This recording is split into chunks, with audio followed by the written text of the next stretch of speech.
आज 6 जून. आजच्या दिवशी इतिहासात काय घडलं माहिती आहे का?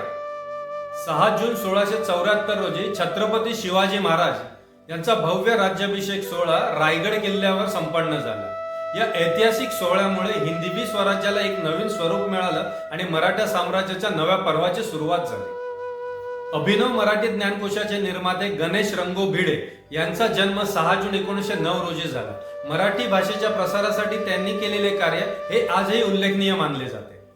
6 जून 1933 रोजी अमेरिकेतील न्यू जर्सी इथे ड्राईव्ह इन थिएटर सुरू करण्यात आले. या संकल्पनेमुळे प्रेक्षकांना स्वतःच्या वाहनात बसून चित्रपट पाहण्याची सुविधा उपलब्ध झाली. मराठी साहित्यातील ज्येष्ठ कवयित्री, गीतकार आणि लेखिका शांता शेळके यांचे निधन 6 जून 2002 रोजी झाले. त्यांनी केलेल्या काव्यरचना, गीतरचना आणि ललित लेखनामुळे मराठी साहित्य आणि संगीत विश्व समृद्ध झाले. अशा रोचक इतिहास माहिती जाणून घेण्यासाठी आपल्या व्हिडिओला लाईक आणि चॅनलला सबस्क्राईब करा.